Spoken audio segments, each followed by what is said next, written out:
தாய் தமிழ் உறவுகள் அனைவருக்கும் அன்பு வணக்கம். 2026 சட்டமன்ற தேர்தல். இந்த தேர்தலில் யார் வெற்றி பெற போறா, தமிழ்நாட்டினுடைய அடுத்த முதல்வர் யார் அப்படிங்கிற கேள்விக்கான விடைதான் ஒவ்வொரு தொகுதியாக நம்ம கலாய்வுகள் செய்து வெளியிட்டு இருக்கோம். அந்த வகையில தமிழ்நாட்டினுடைய 220வது சட்டமன்ற தொகுதியாக இருக்கக்கூடிய வாசுதேவநல்லூர் சட்டமன்ற தொகுதியை பத்தி தான் இன்னைக்கு நம்ம பார்க்க போறோம். வாசுதேவநல்லூர் சட்டமன்ற தொகுதி ஒரு தனி தொகுதி. இந்த வாசுதேவநல்லூர் அப்படிங்கிற இந்த பேரை கேட்கும் போது வாசுதேவநல்லூர் அப்படிங்கிற ஒரு சட்டமன்ற தொகுதி இருக்கா அப்படிங்கிறது பல பேருக்கு ஒரு கேள்விகளாக இருக்கும். இதை நான் ஏன் அப்படிங்கிறத பின்னாடி சொல்றேன். கேரள எல்லையொட்டி மேற்கு தொடர்ச்சி மலையடிவாரத்தில் உற்பத்தியாகும் தலையணை அருவி மற்றும் கோட்டை மலையாறு உள்ளிட்ட இப்பகுதியில் உள்ளன. இந்த தொகுதியில் உள்ள பெரும்பாலான மக்களின் பிரதான தொழில் என்னன்னா விவசாயம் தான். தமிழகத்தின் மிகப்பெரிய எலுமிச்சை மலம், இந்த எலுமிச்சை மலம் இருக்குல்ல, லெமன், இந்த எலுமிச்சை பழம் சந்தை எங்க இருக்குன்னா புளியங்குடியில தான் இருக்கு. அது மட்டும் இல்லாம இந்த வாசுதேவநல்லூர் சட்டமன்ற தொகுதியில இருக்கக்கூடிய பகுதிகள் என்னென்ன அப்படிங்கிறத முதல்ல பார்ப்போம். சிவகிரி வட்டம் இனாம் கோவில்பட்டி, தேவிப்பட்டினம், அப்புறம் பாத்தீங்கன்னா வடுகப்பட்டி, சங்கரன்கோவில் வட்டம், புளியங்குடி, பெருமாள்பட்டி, வளவந்தபுரம், பாண்டப்புலி, பருவக்குடி, பனையூர், பெரியூர், குவளைக்கண்ணி, கரிவளம், வந்தநல்லூர், வயாளி, மணலூர், பெரும்பத்தூர், வாடிக்கோட்டை, வீரிருப்பு, வடக்குப்புதூர், நொச்சிக்குளம், புன்னைவனம், மடத்துப்பட்டி, அரியநாயகிபுரம், வீரசிகாமணி, கில் வீரசிகாமணி, அது கீழ் வீரசிகாமணியா கீழ் வீரசிகாமணியாங்கிற ஒரு கேள்வி எனக்குமே வந்தது. பொய்கை மற்றும் ரெங்கசமுத்திரம் கிராமங்கள், இப்படி பல கிராமங்கள் இந்த வாசுதேவநல்லூர் சட்டமன்ற தொகுதியில இருக்கு. இந்த வாசுதேவநல்லூர் சட்டமன்ற தொகுதியினுடைய மொத்த வாக்காளர்கள் பாத்தீங்கன்னா 2,40,367 வாக்காளர்கள் இதுல இருக்காங்க. இதுல ஆண் வாக்காளர்கள் 1,18,227 ஆண் வாக்காளர்களும், பெண் வாக்காளர்கள் 1,22,101 பெண் வாக்காளர்களும், மூன்றாம் பாலினத்தவர்கள் 39 பேர் இருக்காங்க. அதுக்கடுத்து வாசுதேவநல்லூர் சட்டமன்ற தொகுதியில இதுவரைக்கும் வெற்றி பெற்ற கட்சிகள் அப்படின்னு பாத்தீங்கன்னா காங்கிரஸ் 3 முறையும், திமுக 2 முறையும், அதிமுக 2 முறையும், தமிழ் மாநில காங்கிரஸ் 2 முறையும், மதிமுக 2 முறையும், கம்யூனிஸ்ட் கட்சி 2 முறையும் வெற்றி பெற்றிருக்கு. இந்த வாசுதேவநல்லூர் சட்டமன்ற தொகுதியை நம்ம தொடர்ச்சியாக எல்லா காணொலியிலுமே 2016 தான் நம்ம எடுத்துட்டு இருக்கோம். அதுல பாத்தீங்கன்னா 2016 தேர்தல் காலத்துல அதிமுக என்ன பண்றாங்க அப்படின்னா 73,904 வாக்குகள் பெற்று 45.06 விழுக்காடு வாக்குகளை பெறாங்க. புதிய தமிழகம் கட்சினா நமக்கு டாக்டர் கிருஷ்ணசாமி அவர்கள் தெரியும் உங்க எல்லாருக்கும். அவருடைய கட்சி என்ன பண்றாங்க அப்படின்னா 55,146 வாக்குகளை பெறாங்க. 33.62 விழுக்காடு வாக்குகள்.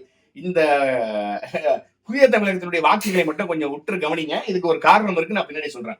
அடுத்து சிபிஐ என்ன பண்றாங்கன்னா போட்டியிடுறாங்க. 13,735 வாக்குகள் பெறாங்க. 8.37 விழுக்காடு வாக்குகளை பெறாங்க. அடுத்து பிஜேபி 7,121 வாக்குகள், 4.34 விழுக்காடு வாக்குகளை பெறாங்க. நாம் தமிழருடைய முதல் தேர்தல் தனித்து களமாடுறாங்க. வாக்குகளுக்கு பணம் கொடுப்பதில்லை. 4,800 வாக்குகளை பெற்று 2.44 வாக்குகளை இரட்டை மெழுகுவர்த்தி சின்னத்துல பெறாங்க. அதற்கு பின்னால பாட்டாளி மக்கள் கட்சி மாற்றம் முன்னேற்றம் அன்புமணி அப்படின்னு சொல்லிட்டு 2016 தமிழ்நாடு முழுக்க பரவலாக தனித்து போட்டியிட்ட பாட்டாளி மக்கள் கட்சி அந்த தொகுதியில 1,198 வாக்குகள், அதாவது 0.73 விழுக்காடு வாக்குகளை பெறாங்க.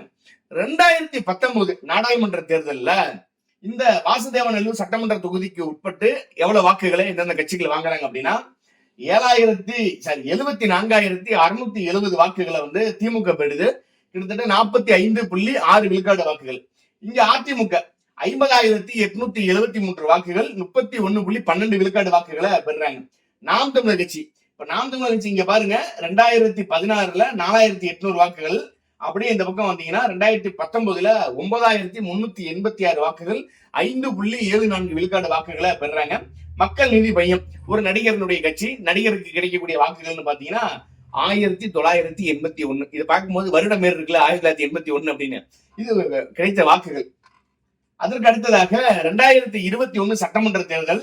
இந்த 2021 சட்டமன்ற தேர்தல்ல இங்க மதிமுக போட்டிடுறாங்க. மதிமுக திமுகவினுடைய கூட்டணியில போட்டிடுறாங்க.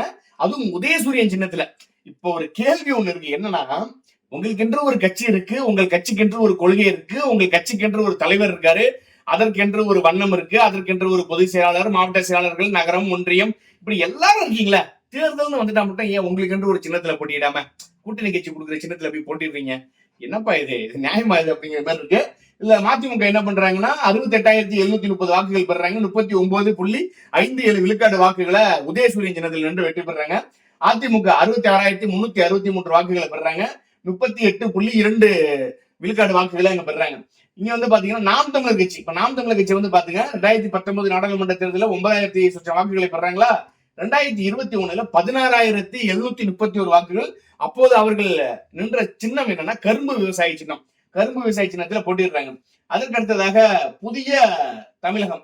இந்த புதிய தமிழகம் கட்சி நான் ஏற்கனவே என்ன சொன்னேன், பாத்துக்கங்க அங்க எவ்வளவு வாக்குகள் வாங்கினாங்க, கிட்டத்தட்ட 50,000 வாக்குகள் மேல வாங்கினாங்களா. இங்க பாருங்க 3,651 வாக்குகள், 2.10 விழுக்காடு, அதுவும் தொலைக்காட்சி சின்னத்தில் நிக்கிறாங்க. இங்க அமமுக என்ன பண்றாங்கன்னா 13,376 வாக்குகள், 7.7 விழுக்காடு. இப்ப இந்த 13,000 வாக்குகளும் இங்க அதிமுகவுக்கு போயிருந்தா கண்டிப்பா அங்க அதிமுக வெற்றி பெற்றிருக்கலாம். ஆனா அமமுக தனியா வந்ததால வெற்றி பெற முடியல. மக்கள் நீதி மையம், நடிகர் கட்சி புதிய மாற்றத்தை கொடுக்கன்னு தொலைக்காட்சி எல்லாம் போட்டு உடைச்சாரு. அவருக்கு கிடைச்ச வாக்கு 2,139, 1.23 விழுக்காடு வாக்குகள் தான். அதுக்கு அடுத்ததாக வந்து பாத்தீங்கன்னா நாடாளுமன்ற தேர்தல். இந்த நாடாளுமன்ற தேர்தல்ல 2024 வாசுதேவநல்லூர் சட்டமன்ற தொகுதி அங்க வந்து வாங்கக்கூடிய வாக்கு, அதுல திமுக 61,592 வாக்குகளும், அதிமுக 37,745 வாக்குகளும், பிஜேபி 29,138 வாக்குகளும், நாம் தமிழர் கட்சி என்ன பண்றாங்க அப்படின்னா 23,847 வாக்குகள். அப்போது அவர்களுடைய சின்னம் என்னன்னா ஒளிவாங்கி, மைக் சின்னம். ஓகேங்களா. இதுல அதிமுக சார்பில் நின்றது யாருன்னா டாக்டர் கிருஷ்ணசாமி. டாக்டர் கிருஷ்ணசாமி தான் அதிமுக சார்பில் 2024 அந்த பாராளுமன்ற தேர்தலில் போட்டியிடுறாரு. அதுல வாசுதேவநல்லூர்ல வாங்கின வாக்கு 37,745. இதுல பிஜேபியில அண்ணன் ஜான் பாண்டியன் அவர்கள் நிற்கிறாரு. பிஜேபியினுடைய சின்னத்துல ஜான் பாண்டியன் அவர்கள் போட்டியிடுறாரு. நாம் தமிழர் கட்சி எப்போதும் போல தனித்துவமாக தங்களுடைய கொள்கைகளை சொல்லி மக்களிடம் பேசி வாக்குகளை வாங்குறாங்க. அவர்களுக்கு கிடைத்த வாக்கு 23,847 வாக்குகள், கிட்டத்தட்ட 14.91 விழுக்காடு வாக்குகளை பெறாங்க. அதுக்கு பின்னால 2026 இந்த 2026 தேர்தலில் யாரு வெற்றி பெறுவாங்க அப்படிங்கிற ஒரு கேள்வி இருக்குல்ல. இந்த கேள்விக்கு ஒரு பிரச்சனை என்னன்னா, இப்ப நம்ம ஏற்கனவே சொன்னோம், வாசுதேவநல்லூர் சட்டமன்ற தொகுதி அப்படின்னாலே அது ஒரு விவசாயத்தை நம்பி இருக்கக்கூடிய தொகுதி. அந்த பெரும்பான்மையான தொழில் என்னன்னா விவசாயம் தான். இங்க செண்பகவல்லி அணைன்னு ஒரு அணை இருக்கு, அது எல்லாருக்கும் தெரிஞ்சிருக்கும். அந்த அணை வந்து கிட்டத்தட்ட 30 ஆண்டுகளுக்கு மேலாக சீரமைக்கப்படாம இருக்கு. அதுல இருந்து வெடிப்புகள் ஏற்பட்டு நீருக்கு கசிவு ஏற்படுகிறது. இதனால நிறைய நீர் வந்து வெளியாகிறதுனால விவசாயம் பாதிக்கப்படுது அப்படின்னு பல பிரச்சனைகளை அங்க பத்தி பேசிட்டு இருக்காங்க. ஆனா இங்க ஏற்கனவே ஆண்ட கட்சிகள், ஆளும் கட்சிகள் என்ன பண்ணிருக்காங்க அப்படின்னா, நாங்க ஆட்சிக்கு வந்தோம்னா செண்பகவல்லி அணையை வந்து அந்த இதை தடுத்துருவோம், கேரளா அரசோட நாங்க பேசி அப்படி இப்படி ஏதாவது ஒண்ணு பண்ணி நாங்க வந்து விவசாயிகளை காப்பாத்திடுவோம் சொல்றாங்களே தவிர இது வரைக்கும் எந்த விதமான முன்னெடுப்புமே எடுக்கல. இது வரைக்கும் அந்த செண்பகவல்லி அணை எப்படி இருக்கிறதோ அப்படியேதான் இருக்கு. அங்க இருக்கக்கூடிய பெரும்பான்மையான பிரச்சனை தான்.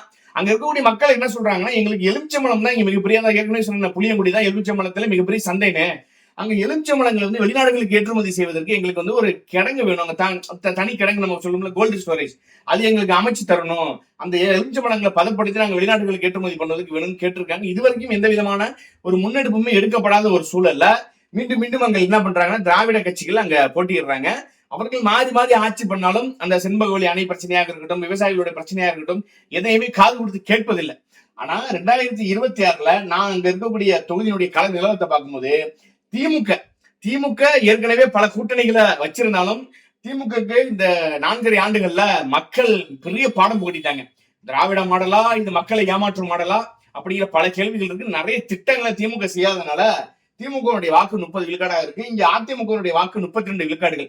அதிமுக பாஜகவோட கூட்டணி போறாங்க, இல்ல வேற ஏதாவது புதிய கட்சிகள் கூட்டணிக்கு வருது, இப்படி பல பிரச்சனைகள் இருந்தாலும் அங்க எடப்பாடி பழனிசாமி அவர்கள் ஒரு தனித்துவமாக அவர் அந்த கட்சியினுடைய பொதுச் செயலாளராக ஒரு அதிமுக நல்லா சிறப்பாக வழிநடத்துறாருனாலும் அங்க 32 விழுக்காடுகளை தான் பெறுவதற்கான வாய்ப்புகள் இருக்கு. ஆனா நாம் தமிழர் கட்சி 27 விழுக்காடு வாக்குகளை பெறும். இங்க தமிழக வெற்றி கழகம் 3 விழுக்காடு. ஏற்கனவே மக்கள் நீதி மையத்துக்கு கிடைச்ச வாக்குகளை கம்பேர் பண்ணி தான் நம்ம இதுல போட்டுட்டு இருக்கோம். அது மட்டும் இல்லாம வாசுதேவநல்லூர் சட்டமன்ற தொகுதியில தமிழக வெற்றி கழகம் பெரிய அளவுல அங்க ஒரு ரசிகர்கள் கூட்டம் அங்க இல்ல அப்படிங்கிறதும் நமக்கு நிறைய கள தகவல்ல தெரிய வருது. அது மட்டும் இல்லாம பாருங்க, ஏன் நம்ம நாம் தமிழர் கட்சி 27 விழுக்காடு வாக்குகளை வாங்கணும்னு சொல்றோம்னா, வாசுதேவநல்லூர் சட்டமன்ற தொகுதியில நாம் தமிழர் கட்சியினுடைய வளர்ச்சியை பாருங்க. 2016 4,008 வாக்குகள், 2.44 விழுக்காடு வாக்குகளை பெறாங்க. 2019 நாடாளுமன்ற தேர்தல்ல 5.74 விழுக்காடு வாக்குகள், 9,386 வாக்குகளை பெறாங்க.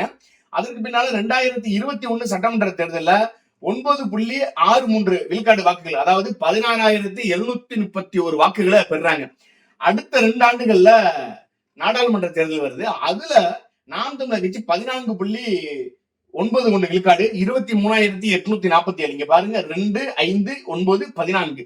இது அப்படியே 26, 27 விழுக்காடு வாக்குகளா மாறுது. அப்ப என்ன காரணம்னா, தொடர்ச்சியாக சீமான் தனித்து களமாடுறாரு, மக்களுடைய பிரச்சனைக்காக பேசுறாரு, விவசாயிகளுடைய பிரச்சனைக்கு பேசுறாரு.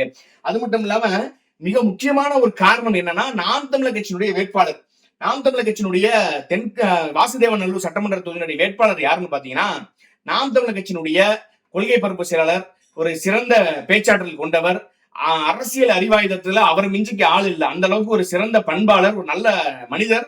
அவர் தான் போட்டியிடுறாரு. அவர் யாருன்னா, புகைப்பட கலைஞர் இசைமதிவாணன் அவர்கள் போட்டியிடுறாரு. ஏற்கனவே இசைமதிவாணன் எல்லாருக்குமே தெரிஞ்சிருக்கும். தென்காசி நாடாளுமன்ற தேர்தலையும் போட்டிட்டாரு, 2021 வாசுதேவநல்லூர் சட்டமன்ற தொகுதியிலையும் போட்டிட்டாரு. மீண்டும் அவர் தான் இங்க போட்டியிடுறாரு. அது மட்டும் இல்லாம NIA புகழ்னே இவர் சொல்லலாம்.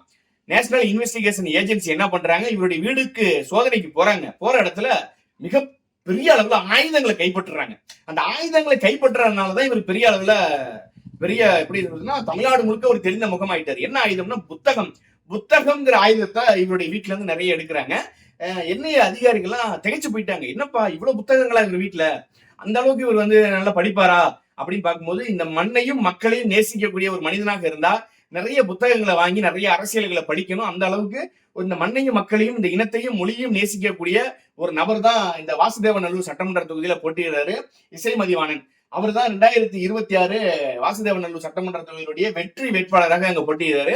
கிட்டத்தட்ட இதுவரைக்கும் 25, 26 விழுக்காடு வாக்குகளை நாம் தமிழர் கட்சி அங்க பெறுங்கிற பட்சத்துல, இப்ப நீங்க பாருங்க, 27, 3 விழுக்காடு தமிழக வெற்றி கழகம், 32, 30, அதாவது 32, 30, 27 பெரிய அளவுல ஒன்னும் வித்தியாசங்கள்லாம் இல்ல.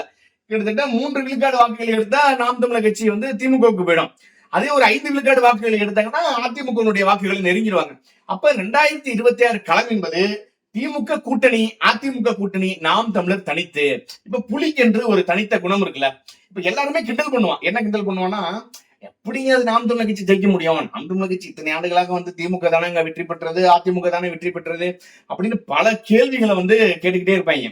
அப்ப நம்ம என்ன சொல்ல வரும்னா, ஒரு விடயத்தை தொடர்ந்து நம்ம முயற்சி செய்யணும். இப்ப ஒரு சினிமால கூட ஒரு டயலாக் ஒண்ணு வரும், நான் ஜெயிச்சிருவேன்னு சொன்னா யாரும் நம்ப மாட்டான், ஆனா ஜெயிச்சவன் சொன்னா நம்புவான். உண்மை அதுதான். அப்ப நான் வெற்றி பெறுவேன் அப்படின்னு நாம் தமிழர் கட்சி சொல்வதற்கான காரணம் என்னன்னா, அவங்களுடைய விழுக்காடுல பாருங்க, 2, 5, 9, 14 இப்படி அவர்களுடைய ஒவ்வொரு தேர்தலுக்கும் நாம் தமிழர் கட்சியினுடைய விழுக்காடு என்பது நாளுக்கு நாள் அதிகரித்து கொண்டே போகுது. அது மட்டும் இல்லாம சீமான் அவர்கள் இத்தனை தேர்தலையும் ஒவ்வொரு தேர்தலையும் ஒவ்வொரு சின்னத்தோட போட்டிட்டார். ஆனா இந்த தேர்தல தேர்தல் ஆணையத்தால அங்கீகரிக்கப்பட்ட ஒரு கட்சியாக, மாநில கட்சியாக உருவாயிருக்காங்க. விவசாய சின்னத்தை பெற்றிருக்காங்க. இந்த விவசாய சின்னம், இந்த விவசாயிகளுடைய இந்த சிம்பிளை பார்க்கும்போது சீமான் அவர்களுடைய முகம் தான், அந்த முகத்தை தான் வரைஞ்சி அவங்க சின்னமா வாங்கியிருக்காங்க. அப்படிங்கும் போது அந்த விவசாய சின்னம், அதாவது வாசுதேவநல்லூர்னா விவசாயம் தான். இது வரைக்கும் திமுக, அதிமுக எல்லாம் விவசாயிகளுக்கு ஒண்ணுமே பண்ணல. பண்ணியிருந்தா இன்னைக்கு விவசாயம் நல்லா இருந்திருக்கும் அந்த நாட்டுல. ஆனா ஒண்ணுமே பண்ணலங்கும் போது சீமான் அவர்கள் தான் விவசாயிக்காக குரல் கொடுக்கிறாரு. விவசாயிக்கு மட்டுமல்ல, காக்கா, குருவி, சிட்டு, மைனா, நாய், நரி, காடு, மலை, எதுவா இருந்தாலும் சீமான் தான் குரல் கொடுக்குறாரு. அப்படிங்கிற பட்சத்துல இந்த முறை விவசாயத்தை சார்ந்தவர்களும் விவசாயம் செய்யக்கூடியவர்களும் நாம் தமிழர் கட்சிக்கு அங்க பெரும்பான்மையாக வாக்குகளை செலுத்துறாங்க. அது மட்டும் இல்லாம இசைமதிவாணன் ஒரு பரிச்சயமான முகம், தெரிந்த முகம், மக்களுடைய எல்லா பிரச்சனைகளுக்கும் போராடி கைதாயிருக்காரு. அவர் மேல நிறைய வழக்குகள் இருக்கு. இந்த திமுக போன்ற கட்சிகள் இருக்க மாதிரி சாராயம் காய்ச்சினது, இந்த கஞ்சா வித்தது, இந்த மண் அள்ளினது, மலையை வெட்டினது, அப்படிப்பட்ட வழக்குகள் அவர் மேல இல்ல. இந்த மண்ணுக்கும் மக்களுக்குமாக போராடி வழக்கு பெற்றிருக்காரு. அந்த வகையில அந்த மக்கள் அவரை நேசிக்க தொடங்கிட்டாங்க. நாம் தமிழர் கட்சி 26 விழுக்காடுகள், அதுவும் இந்த 26 விழுக்காடு என்பது தேர்தலுக்கும் 6 மாத காலத்திற்கு முன்பாக. இன்னும் அங்க சீமான் அவர்கள் பிரச்சாரத்துக்கு போகணும். தமிழக வெற்றி கழகம் அங்க எந்த மாதிரியான இதை பண்ணுது அப்படிங்கிறத பார்க்கணும். தமிழக வெற்றி கழகத்துக்கு 3 விழுக்காடு தான் கொடுத்திருக்கோம். ஒருவேளை தமிழக வெற்றி கழகம் இங்க அதிமுக கூட்டணி போயிடும், பிஜேபியோட கூட்டணி போனா அந்த வாக்குகள் கூடுமான்னு கேட்டா கண்டிப்பா நாம் தமிழர் கட்சியினுடைய வாக்கு இன்க்ரீஸ் ஆயிடும். அப்படிதான் நம்ம பொறுத்து தான் பார்க்கணும் என்ன நடக்குது அப்படின்னு. அதே போல திமுக நமக்கு தெரியும், எப்போதும் போல விசிக, காங்கிரஸ், கம்யூனிஸ்ட் கட்சிகளை வச்சு போடுவாங்க. ஆனா தனிச்சு நின்று ஒரு மனிதன் தைரியமாக அந்த தைரியத்தோடு வாக்குகளுக்கு பணம் கொடுக்காம, கோட்டர் கோழி பிரியாணி கொடுக்காம, பெரிய நட்சத்திரத்தை போடாம, சினிமா பிரபலங்களை நம்பி இல்லாம, தன்னுடைய ரசிக கூட்டத்தை நம்பாம, தன்னுடைய கொள்கையை மட்டும் நம்பி, கருத்தியலை நம்பி, இந்த இனத்தை நேசித்து இந்த இன மக்களினுடைய விடுதலைக்காக, மண்ணினுடைய விடுதலைக்காக தொடர்ச்சியாக போராடுறாங்க. அந்த விதத்துல வாசுதேவநல்லூர் ஒரு சிறந்த வேட்பாளரை பெற்றிருக்கு அப்படின்னு தான் சொல்லணும். இந்த வேட்பாளரை நீங்க உறுதியாக தேர்ந்தெடுக்கணும். தேர்ந்தெடுக்கும் பட்சத்துல நாம் தமிழர் கட்சி இன்னும் நிறைய வாக்குகளை பெற்று வாசுதேவநல்லூர் சட்டமன்ற தொகுதி கைப்பற்றி சட்டமன்றத்துக்குள்ள போயே ஆக வேண்டும், போகும் அப்படிங்கிற நம்பிக்கையோடு விடைபெறுகிறேன். மீண்டும் ஒரு காணொலியில் சந்திப்போம். நன்றி, வணக்கம்.